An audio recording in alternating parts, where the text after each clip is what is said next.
Je déteste être une femme.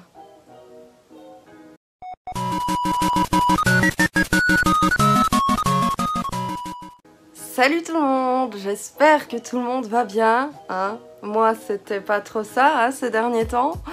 Et vous allez très vite comprendre pourquoi.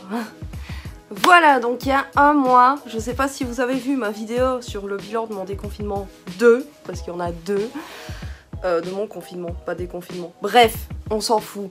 J'avais dit que j'avais arrêté la pilule. J'avais décidé d'arrêter la pilule pour plein de raisons qui sont évoquées dans plein de vidéos. À commencer par le fait que c'est pas si bon que ça pour la santé, que c'est totalement contre la nature de mon propre corps et du corps en général. Enfin, c'est mon avis, hein, c'est mon avis, tout le monde n'est pas d'accord. Vous en faites ce que vous voulez. Et aussi, en tant que fumeuse, je sais c'est pas bien, vous allez me dire, plutôt que d'arrêter la pilule, t'aurais pu arrêter de fumer, il y a un truc qui s'arrête plus facilement que l'autre. Hein. Enfin, ça c'est ce que je croyais.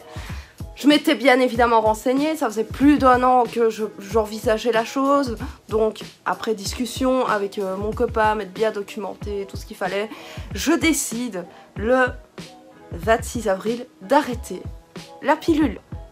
Du coup je me dis enfin je vais récupérer une sorte de force, de bonne santé, je vais enfin me sentir un peu moins fatiguée, péter le feu. Les youtubeuses qui ont parlé des bienfaits de l'arrêt de la pilule, vous m'expliquez l'arnaque? Ou vous êtes ce genre de personnes qui ne pètent pas et qui font pas caca? Non, parce que j'aimerais savoir. Donc voilà, j'arrête la pilule et soi-disant qu'il faut minimum 1 mois pour avoir des effets, voire plusieurs mois, sachant que moi ça faisait 10 ans que je prenais la pilule, pile 10 ans que j'avais décidé d'arrêter, hein, pur hasard, pur hasard. Donc, du coup, soi-disant plusieurs temps pour avoir des effets. 3 jours. 3 jours pour que mes hormones commencent à péter les plombs. Alors, j'arrête ma pilule, tout se passe normalement. Je commence déjà à ressentir des petites sensations dans mon corps que j'avais plus depuis 10 ans, hein, du coup. Et au bout de 3 jours, j'ai mes règles. Voilà. Donc, au bout de 3 jours, bon, je me dis, bah, c'est normal, voilà, sauf que j'ai souffert le martyre.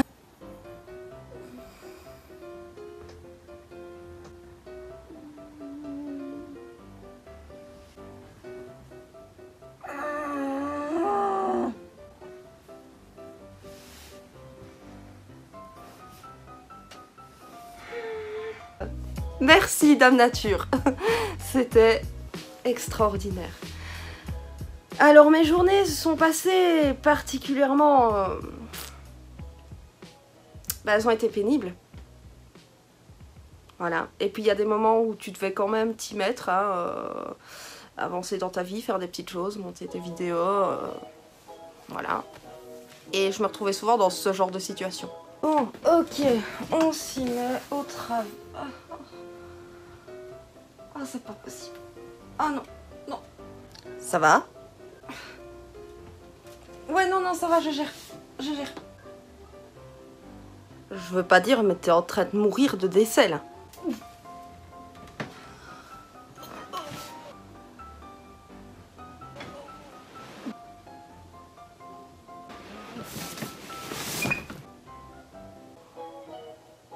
Voilà.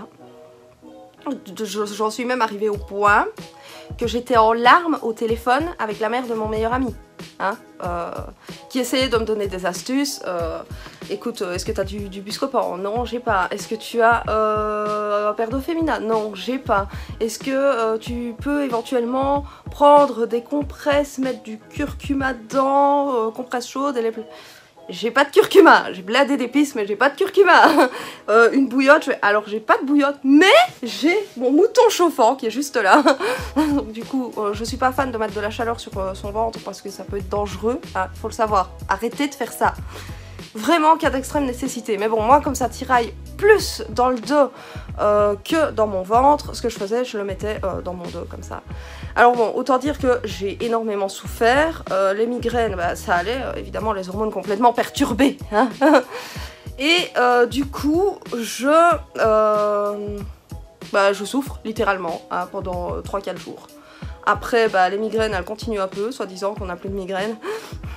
Il n'y a vraiment qu'à moi que ces choses arrivent. Hein. Donc, le mois suivant, vous en faites pas, j'étais prête. Protection en rab, Buscopan, paracétamol, mouton chauffant, menthe poivrée et curcuma. Voilà. Alors j'ai commencé aussi, mais ça depuis quelques années à développer, parce que j'avais déjà mal à l'époque où je prenais la pilule, à commencer à développer des petites techniques comme ça, hein, je vous en présente une. Prendre le squishy, placer le squishy sur la zone douloureuse, couvrir le squishy. Voilà, comme ça vous pouvez agoniser en douceur. C'est merveilleux. Voilà. Alors, donc, je commence à faire un peu ma vie quand même. Je suis excessivement fatiguée. Je suis tendue au niveau de ma poitrine, mais ultra tendue. Genre, me laver, passer un gant de toilette, c'était une horreur. Je commence à avoir des douleurs à gauche, en bas, enfin au niveau de l'ovaire gauche, qui tiraillent, qui tirent parfois jusque dans le dos, parfois jusque dans tout le bassin. Et comme je suis sur un groupe, la Team Carnet des Queenies, si vous êtes une fille, vous pouvez le rejoindre sur Facebook, qui est tenu par une amie. Hein. Donc voilà, pub gratuite. Donc je parle avec ces filles-là en privé, je fais écouter les filles, j'ai besoin d'un avis féminin. Voilà, j'ai arrêté la pilule il y a... je crois que ça faisait déjà un mois. Et du coup, bah, j'ai tel et tel symptôme. Et j'en ai une qui me dit, enfin qui me pose des questions, je lui réponds. Et de là, elle me dit, écoute, moi, quand je suis tombée enceinte, j'avais exactement les mêmes symptômes, donc fais un test. Panique à bord. Panique à bord! Bon, j'en avais déjà fait un auparavant, parce que j'avais des symptômes quand même. Je me suis dit, je vais quand même checker, on sait jamais. Il était négatif. Donc, là, je remets toute ma fucking life en question. Attention, je veux des enfants, hein, c'est pas la question. Mais du coup, je me dis, ok, je vais seulement avoir mon diplôme, si tout se passe bien. Je n'ai pas encore de travail. Et surtout, ce qui me tracasse le plus au monde, c'est déjà comment Doody il va prendre le truc. J'ai envie de me suicider parce que c'est cool, la mort. Ouais, c'est trop cool. Et le truc qui me tracassait encore plus que Doody, c'était mon entourage, son entourage. Qu'est-ce qu'ils vont dire, comment ça va encore être? Il faut savoir que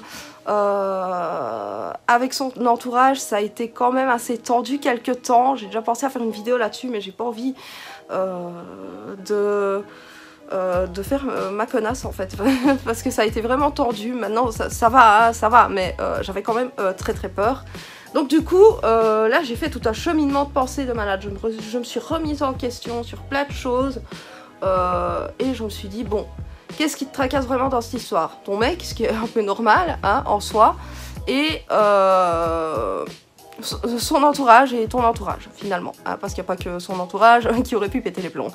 Donc du coup je me dis, bon, déjà moi par rapport à ma position, si je suis enceinte, qu'est-ce que je fais, comment je le ressens? Et j'en suis arrivée à me dire, bah en fait, oui, je passerai à côté de certaines choses parce que finalement, je sors seulement de mes études, je vais enfin pouvoir profiter de ma vie de couple, on va seulement s'installer ensemble, enfin louer une maison parce qu'ici c'est un peu ridiculeux. Bon, c'est vrai que c'est un peu, bon, je passe à côté de deux choses, ça c'est clair. Maintenant, est-ce que je serais malheureuse d'avoir un enfant maintenant?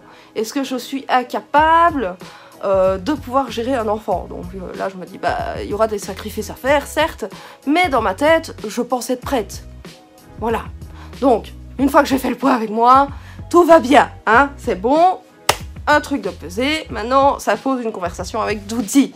Alors je lui dis, écoute, je sais que dans ta tête pour toi je ne suis pas enceinte, mais j'ai vraiment besoin qu'on discute parce que là je me sens stressée. C'est passé sur une journée parce que le test j'allais le faire le lendemain matin.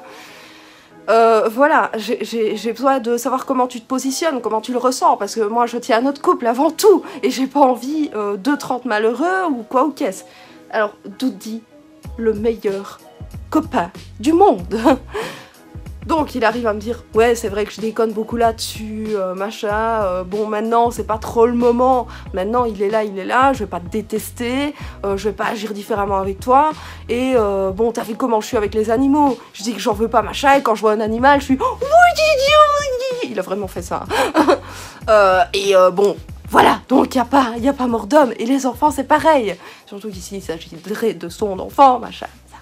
Donc du coup, je suis déjà un peu plus posée. Maintenant, il reste l'autre problème sur lequel je n'ai absolument aucun pouvoir. Doudi n'a absolument aucun pouvoir. Nos entourages respectifs. Et de là, je me dis, ouais, ils vont peut-être pas bien l'assimiler, machin. Mais finalement, on a, pour ma part, j'ai 26. Lui, il en a 32. Je pense que maintenant on est des grandes personnes, que c'est notre couple, notre vie. Maintenant on vit ensemble, je vais avoir mon diplôme. Certes, je vais devoir chercher une place, ça sera peut-être un peu plus galère, mais ça c'est mon problème. Et on aurait été dans la capacité de gérer la situation financièrement. Ça aurait été chiant parce qu'on aurait dû se priver, nous, de nos plaisirs personnels. Mais voilà, rien de bien dramatique. Donc je me suis dit, à un moment donné, les autres, merde, t'es pas content, c'est pas mon problème, ok? Donc, je me fais un peu ma raison et je me dis de toute façon, dans tous les cas, que ce soit maintenant, dans quelques mois, dans quelques années, ça arrivera quand même parce que je sais très bien que je veux des enfants, que Fred n'est pas contre l'idée, mais c'est juste qu'il préfère qu'on soit un peu plus à l'aise et confortable, ce qui est normal, et que finalement, de toute manière, que les gens le veuillent ou non, ça arrivera un jour. Donc, ils vont quand même devoir se faire à l'idée. Donc là, je détends un peu mon string, bien que je suis toujours pas très confort avec l'idée, parce que je me dis, ça va quand même être la merde avec les gens. Donc, le lendemain matin, je fais pipi. Je ne suis pas enceinte. Enfin, le test est négatif. Voilà, le test est négatif. Donc, je continue à avoir mes symptômes, mes douleurs, machin. J'ai quand même des antécédents familiaux d'endométriose, de kystes, de problèmes en tout genre. Je me dis, bon, ça fait 2 ans que je suis pas allée chez le gynécologue, vous allez vite comprendre pourquoi je n'aime pas y aller. Je pense que beaucoup de femmes sont dans mon cas à ce niveau-là. Donc, je prends mon petit rendez-vous et là, on me demande c'est pour un suivi de grossesse ou pour une consultation. Ben, c'est un peu compliqué parce que je ne sais pas trop où je me situe là en fait. Concrètement, selon le petit test, je ne suis pas enceinte, mais j'ai des choses à faire vérifier parce que là, il y a urgence, je n'en peux plus. J'ai mal, ça tiraille, je veux comprendre. Voilà, je veux comprendre. Alors, un autre truc. Faut que j'arrête de faire ça. Arrêtez de parler de mes problèmes aux gens. Même les gens que j'aime le plus au monde. Comment dire ? Je sais pas. La plupart de mes potes sont scientifiques et médecins sans savoir. C'est quand même ouf ça. Oui, mais c'est peut-être ça. Oui, mais c'est sûr que c'est dû à l'arrêt de ta pilule, tu sais. Alors que ça fait des années que je me dis qu'il y a un truc de pas normal. Hein, ça fait des années. C'est juste qu'à un moment donné, j'ai commencé à me dire c'est bon, laisse tomber, on prend pas au sérieux. Les gynécos que t'as vu ne t'ont pas pris au sérieux. Il y en a même un qui s'est foutu de ma gueule parce que je vous explique. Ma première fois, c'était à 20 ans. Donc, je n'ai connu qu'un seul homme dans ma vie. Je suis une satte. Voilà, ma première fois, c'était à 20 ans. J'ai eu beaucoup de mal. J'ai dû finalement la faire un peu au forcing, hein, quelque part. Je ne le regrette absolument pas, mais je ne recommande pas de faire ça. On ne fait pas ça. On ne se lève pas le matin en disant c'est aujourd'hui ou jamais. On ne fait pas ça. Moi, je ne le regrette pas. C'est avec la personne que j'aime le plus au monde, qui a été très précautionneux. Il n'y a pas eu de problème en soi. Mais je me dis, bon, ça va me faire mal, c'est normal, c'est la première fois. La deuxième fois, tu dis, ouais, bon. C'est que la deuxième fois... Sauf que ça fait toujours mal, hein, au fur et à mesure des mois, des années. Surtout au début. J'essaye de ne pas entrer dans les détails de notre intimité, mais j'essaye de vous illustrer un peu ce qui se passe. Donc, à chaque fois j'avais mal, j'ai fini par en parler à un gynécologue, il s'est foutu de ma gueule en disant « Mais enfin, la tête d'un enfant passe par là, c'est quand même pas normal, allez voir une sexologue », que je n'ai jamais été voir. Donc, à un moment donné, j'ai fini par taire ça, j'ai fini par garder pour moi, par gérer, et comme j'ai dit, Doudi est le meilleur homme du monde. Il a toujours fait attention à Douda. Oui, moi c'est Douda. Donc, du coup, je passe le temps comme ça et mes douleurs continuent même pendant mes règles et ça s'accentue. C'est aussi pour ça que j'ai arrêté la pilule parce que je me dis bon, ça me sert à rien finalement. Hein. Et je voulais être sûre de toute façon de savoir si j'avais pas de l'endométriose ou un kyste ou quelque chose comme ça. Donc, je vais à mon petit rendez-vous où Doudi m'accompagne, c'est le meilleur copain du monde. Et donc j'arrive, j'explique un peu ce qui se passe, machin, bazar. Donc du coup, je passe à l'action. Enfin, ma gynéco passe à l'action, ma nouvelle gynéco passe à l'action. Je dois vous dire un truc. Ce truc-là, je vais le mettre par là. Ce truc. Oui, ce truc. Messieurs, ça s'appelle un spéculum. Voilà. Mesdemoiselles qui ne sont pas encore allées chez un gyné, ce qui voudrait dire que tu as même pas 12 ans approximativement. Et qu'est-ce que tu fous sur ma chaîne? Sérieux? Non mais, qu'est-ce qu'ils font tes parents? Alors, donc, ce truc-là s'appelle un spéculum. Ce truc-là fait un mal de chien à Ninis. Mais on m'a déjà dit, bah ouais, bah moi j'ai encore mal, même après l'avoir fait, machin, bah ça. Je relativise. Sauf que chez moi, c'est limite si ça ne passe pas. Ça ne passe pas. Et à chaque rendez-vous chez le gyné, je précise, je fais écouter, moi avec ce truc-là, j'ai vraiment du mal. C'est même pas que j'en développe une peur, parce que finalement, je suis un peu tendue, crispée, un peu beaucoup même, parce qu'apparemment j'ai le périnée bien...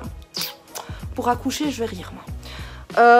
Du coup, bah, ils te prennent pas au sérieux de nouveau. Et ici, je le dis de nouveau à la gynécologue, je fais écouter...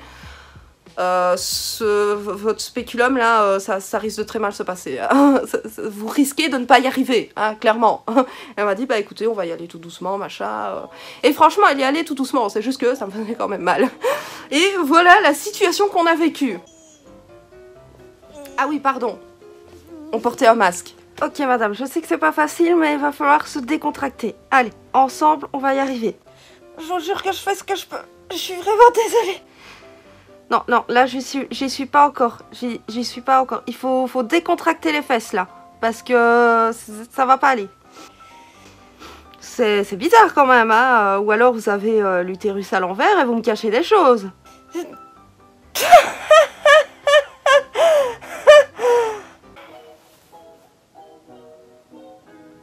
J'ai l'utérus à l'envers.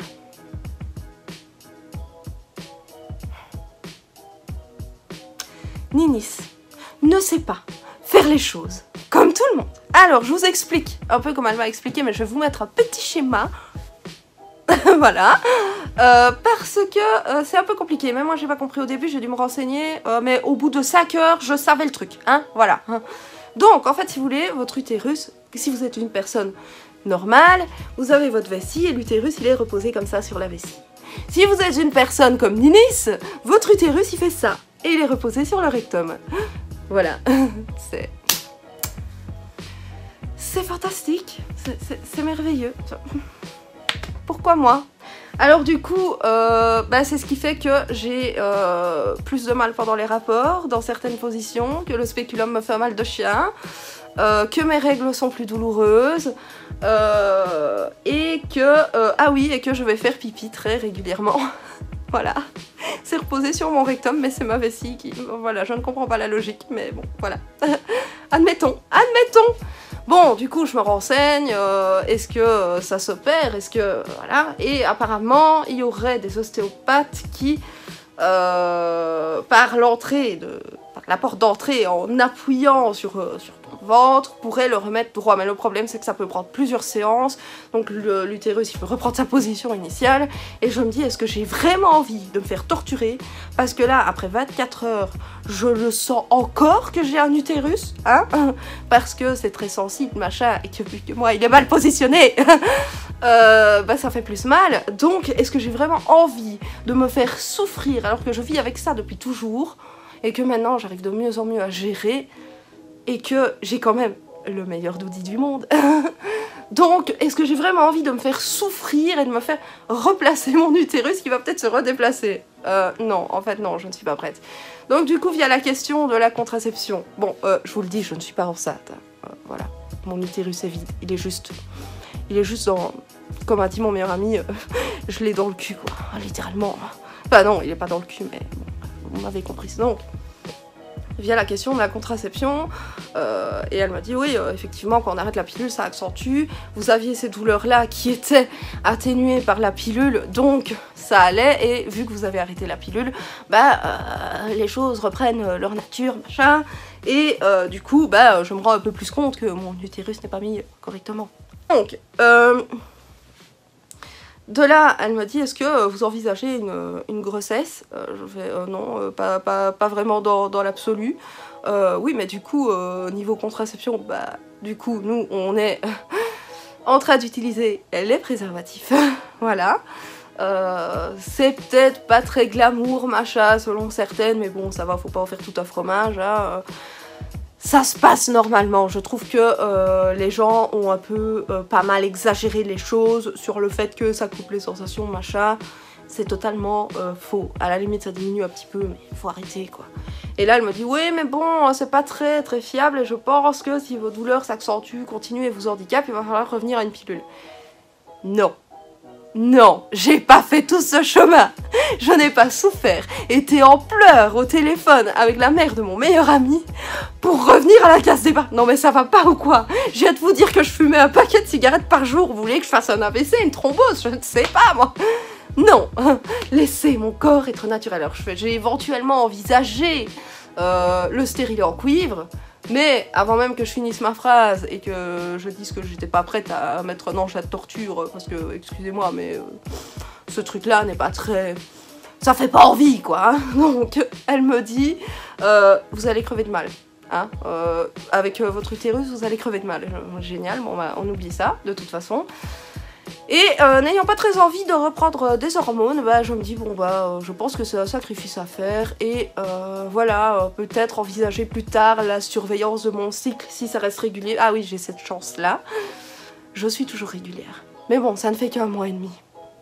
Donc du coup, je me dis éventuellement plus tard, mais bon voilà, c'est pas toujours, donc pas tout de suite en tout cas. Et je ne me vois pas me dire je vais arrêter de me goiffrer d'hormones quand on se dira ça y est on veut des enfants. Je vais vous dire quand bien même ça arrive par accident, comme je l'ai dit, on est adulte, on est quand même assez responsable. Bon, c'est vrai qu'au niveau du ménage on n'est pas responsable du tout, mais si on doit être responsable, on sait, on peut gérer. Mais voilà, je pense que de toute façon, à un moment donné, j'en veux des enfants de toute façon, donc... risque ou pas risque, quand on a discuté avec ta moitié, parce que bon, il n'en est pas de faire un enfant dans le dos de son homme, ça c'est dégueulasse, ça ne se fait pas, mais d'être vigilant. Et là, ici, je lui ai un peu mis la responsabilité de la contraception sur les épaules, en précisant que c'est moi qui lui ai un peu endossé, et finalement ça lui pèse pas plus que ça. Tu dois juste aller acheter une boîte de capote. Voilà. Et donc, voilà, mes petites aventures. Je ne suis pas normale pour pas changer. Mais voilà, ça c'était mon expérience. Moi je trouve que tout ce que j'ai vu sur YouTube avec l'arrêt de la pilule, je me demande si c'est pas un peu édulcoré. Parce que clairement, moi je ne me sens pas mieux en fait. Non, le seul avantage c'est la libido, ça va mieux, ouais. Et je suis toujours régulière, pour l'instant. Touchons du putain de bois. Voilà. C'est les deux seuls avantages. Mais je trouve que on douille quand même, surtout si vous l'avez prise aussi longtemps que moi, parce que moi ça fait plus... Enfin, ça faisait 10 ans à me goiffrer d'hormones, à endormir la nature de mon corps. Et ça je ne veux plus, tant qu'à présent. Peut-être que je changerai d'avis à un moment donné, parce que mon utérus va me rendre la vie insupportable, qu'est-ce que j'en sais? Voilà, c'est la vie, mais j'ai plus envie de me goiffrer de ces trucs-là. Ça va à l'encontre de mon idée, en fait.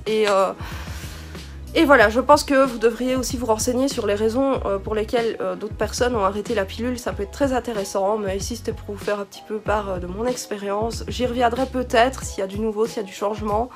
Là, je peux vous dire que je meurs de chaud. J'ai dû fermer la fenêtre parce que ma voisine passe sa vie à gueuler et rire comme une vache dehors. Oui, une vache, ça rigole. Donc, voilà, je ne me sens pas spécialement mieux. J'ai énormément de fatigue, j'ai des douleurs et bon, voilà, moi c'est parce que j'ai cette petite défaillance dans mon intérieur. Il y a pire, ça ne m'empêchera pas d'avoir des enfants, je serai peut-être éventuellement un peu plus surveillée pendant ma grossesse et dans des rares cas on a recours à la césarienne, tout ce que je veux pas, mon Dieu, mon Dieu, mon Dieu. Mais bon, voilà, il n'y a rien de dramatique dans l'histoire, c'est juste que, voilà, c'est ma particularité. Je ne sais pas si sur YouTube, il y a beaucoup de youtubeuses qui ont parlé de ce problème, donc du coup je serai peut-être la première, qui sait, et si ça peut aider d'autres personnes, sachez qu'on peut avoir l'utérus à l'envers, voilà. On appelle ça l'utérus rétroversé, voilà, comme ça vous savez, il n'est pas vraiment à l'envers, mais il n'est pas dans le bon, enfin voilà, il est retourné finalement, donc... Mais voilà, si ça peut vous aider, je suis ravie d'avoir aidé des gens du coup. Et j'espère que mes petites touches humoristiques dans mon speech aura un peu pimenté cette histoire. Merci à ceux qui ont pris la peine de regarder cette vidéo. Merci à ceux qui pourront éventuellement la partager à des personnes qui ont eu des problèmes similaires aux miens. Ça peut les aider, franchement, n'hésitez pas. Moi, c'est un truc que je fais régulièrement, donc voilà. Et merci à ceux qui mettront un petit pouce bleu, ça fait toujours plaisir. Donc, je vous embrasse. Je vous dis à la prochaine pour une nouvelle vidéo. Prenez soin de vous et n'oubliez pas... Ah bah voilà, c'était la fin. Ah, j'ai mal au ventre en fait, c'est bon.